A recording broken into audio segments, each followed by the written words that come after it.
सद्गुरू बाळूमामांच्या नावाने चांग भलं, बाळूमामांची कृपा आणि बाळूमामांच्या कृपेने घडणारे अद्भुत चमत्कार. बाळूमामा प्रसन्न. माझ्याकडून बाळूमामांच्या भक्तांना मनपूर्वक नमस्कार. सद्गुरू बाळूमामांनी जमिनीतून चांदीच्या रुपयाचे गाठोडे काढले. ही गोष्टीवरती कोणाचाही विश्वास बसणार नाही अशी ही गोष्ट आहे, पण ही एकदम सत्य घटना आहे. अजूनही तुम्ही माझ्या चॅनलला सबस्क्राईब केले नसेल तर बेल आयकॉनवरती टच करून माझ्या चॅनलला सबस्क्राईब करा. असेच नवीन नवीन व्हिडिओ तुम्हाला पाहायला भेटतील. ही एकदम सत्य घटना आहे. आपण सत्य घटनेकडे वळूयात. जमिनीतून चांदीच्या रुपयाचे गाठोडे काढले. अनन्य निष्ठावान भक्तांसाठी ईश्वरी अवतारी अथवा संत लोक विलक्षणपणे सृष्टी नियमांना डावलून आणि विश्वास बसणार नाही असे काहीही घडवितात, यात शंका नाही.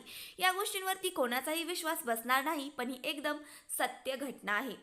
अगदी अस्सल वेदांतशास्त्रात सुद्धा म्हटले आहे की तो परमात्मा कोणत्याही सामुग्री वाचून केवळ आपल्या इच्छेने विश्व निर्माण करतो. त्यामुळे संत चरित्रातील अघटित घटना शक्य असते. पुढील घटना लक्ष्मण वडर सक्षमच घडली, म्हणजे ही घटना त्यांच्या समोरच घडली. या गोष्टीवरती तुमचाही विश्वास बसणार नाही, पण ही एकदम सत्य घटना आहे. मामांची बकरी बेळगाव बागलकोट या हमरस्त्याने सांब्रा गावाजवळून चालली होती. त्या काळी उत्तर कर्नाटक भागात विशेष बेळगाव व विजापूर भागात दूर दूरपर्यंत या असामान्य धनगराची म्हणजेच बाळूमामांची कीर्ती पसरलेली होती. म्हणजेच मामांची चर्चा ही गावोगावी चाललेली होती.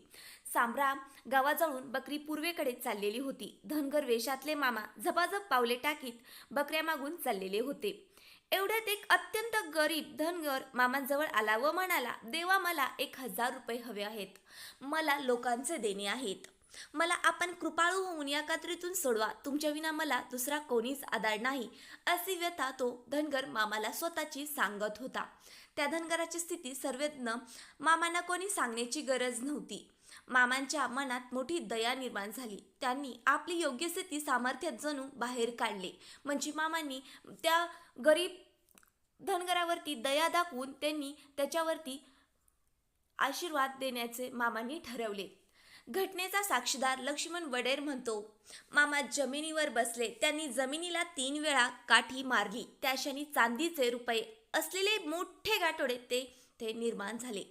ते जमिनीतून वर आले. तात्काळ मामा त्या गरीब धनगराला म्हणाले, तुला पाहिजे तेवढे रुपये आतून घे. मामांनी आज्ञा गरीब धनगराला केली व पाहिजे तेवढे पैसे घेण्यास सांगितले. तो धनगर अतिप्रामाणिक होता. त्याने मोजून हवेत तेवढे 1000 रुपयेच घेतले.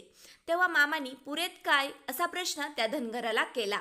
एवढेच पुरेत धनगर बोलला व तिथून निघून गेला. मामांनी जमिनीला पुन्हा 3 वेळा काठी मारली. त्या क्षणी चांदीच्या रुपयांचे ते गाठोडे जसे वर आले तसेच अदृश्य झाले. म्हणजेच ते पुन्हा एकदा जमिनीत अदृश्य झाले. ही एकदम सत्य घटना आहे. जाण्यापूर्वी समाधान पावलेला धनगर लक्ष्मणला म्हणाला, तुझा बाबा फार फार मोठा सावकार आहे. तो दिसतो तसा गरीब किंवा साधा धनगर मानव नाही. तो या जगाचा परमेश्वर आहे, म्हणजे त्या जगाचा देव आहे, असा तो धनगर लक्ष्मणला म्हणाला. एकनिष्ठपणे सेवा केल्याशिवाय संतांच्या कृपेचा लाभ कधीही होत नाही. म्हणजे तुम्हाला देवाचा आशीर्वाद हा कोणीही देव तुम्हाला देणार नाही. तुम्हाला सुद्धा देवाची एकनिष्ठतेने सेवा ही करावीच लागेल. कृपेचा अनुभव आल्याशिवाय त्याचे सामर्थ्य पटत नाही. म्हणजे तुम्ही देवाची सेवा केल्याशिवाय आणि तुम्हाला त्या देवाने आशीर्वाद दिल्याशिवाय तुम्हाला त्याचे अजिबात खरे वाटणार नाही किंवा पटणार सुद्धा नाही. पटल्याशिवाय खरे वाटतही नाही. या कारणे परंपरेकडे आपण दुर्लक्ष करतो. पुराणे खोटी आहेत का असे आपल्याला सुद्धा वाटते, पण ही एकदम सत्य घटना आहे. 18ही पुराणे हरिसिती गाती, 18ही पुराणी हरिसिती गाती असे ज्ञानेश्वर महाराज सुद्धा म्हणतात. ही घटना एकदम सत्य आहे. तुम्ही सद्गुरू बाळूमामांचे भक्त असाल तर कमेंटमध्ये जय बाळूमामा लिहायला विसरू नका. अजूनही तुम्ही माझ्या चॅनलला सबस्क्राईब केले नसेल तर बेल आयकॉनवरती टच करून माझ्या चॅनलला सबस्क्राईब करा. थँक्यू.